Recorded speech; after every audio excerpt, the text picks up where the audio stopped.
Ya, sampai di video tutorial yang terakhir ini untuk modul RMA 2.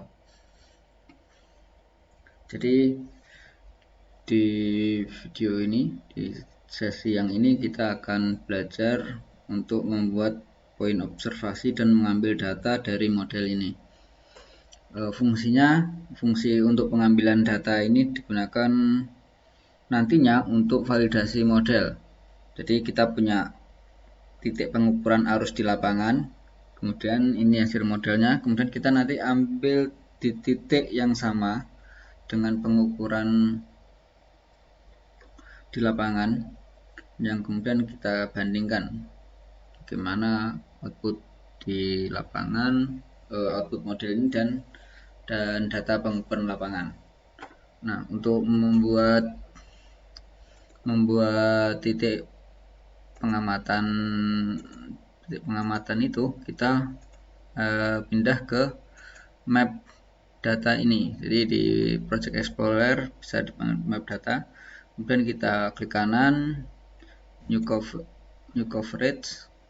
Nah, di new coverage ini di bagian generic pilih observation, kemudian nah di observation ini kita bisa letakkan, atau kita nanti bisa kita coba letakkan dulu, misal kita ingin ambil data pengukuran lapangan di dalam kolam pelabuhan.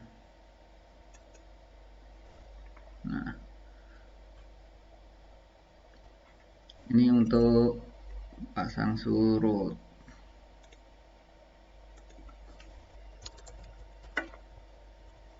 Nah, sedang untuk pengukuran arus kita coba buat lagi new coverage, observation,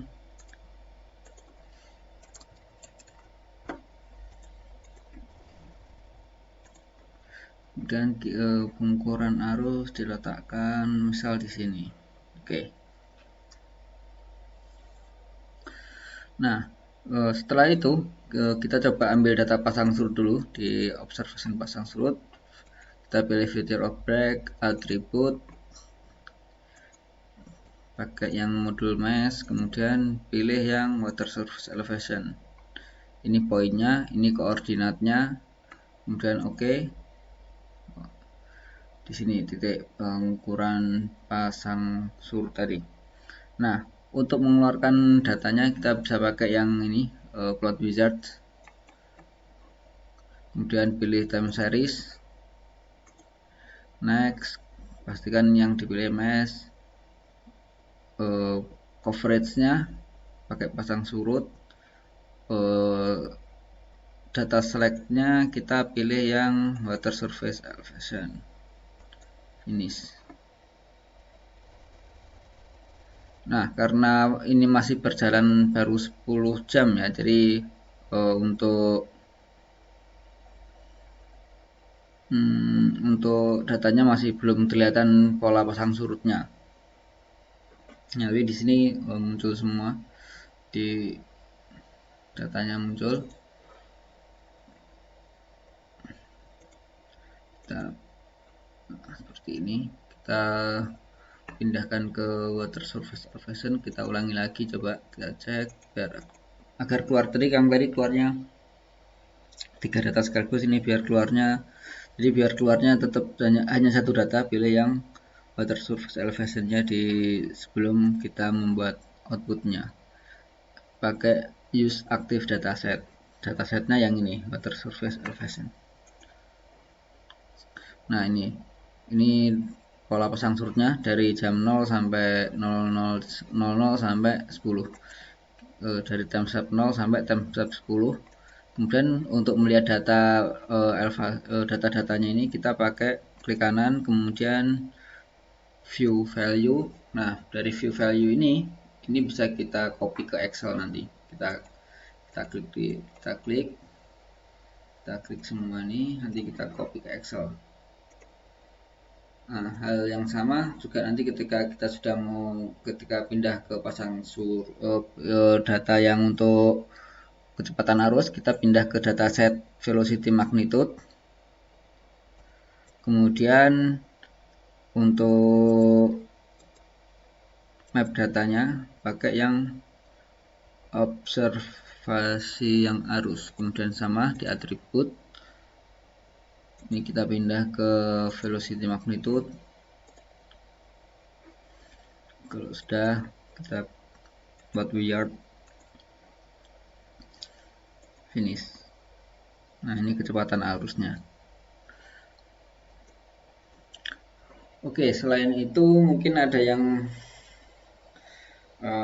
tanya bagaimanakah untuk data ini kan, jadi data kecepatan arus, jadi ini kecepatan arus. Nah, vektor ini menunjukkan data vektor velocity ini. Nah, jika teman-teman nanti pengen tahu berapa derajat ininya, sudut-sudut arah-arahnya ya, jadi arah arusnya, kita bisa convert ini. Jadi kita klik yang bagian vektor velocity-nya ini, kemudian vektor to scalar, magnitude and direction-nya kita oke. Nah, di sini akan muncul, nah, velocity magnitude ini sama dengan yang atas ini, cuma di sini ada velocity direction di mana kita bisa lihat nanti outputnya.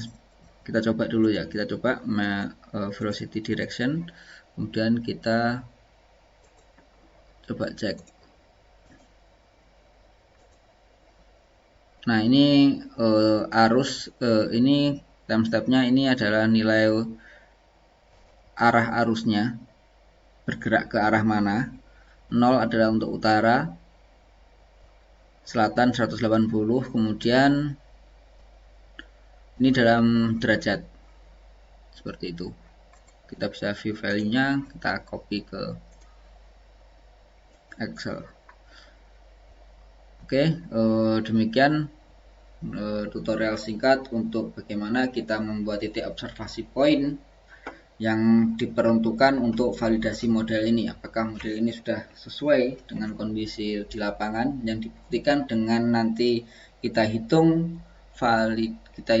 error modelnya, baik itu error untuk pasang surut maupun arus sendiri. Nanti juga kita coba dikalibrasi velocity magnitude-nya, kecepatan arusnya, dan arah arusnya itu sendiri.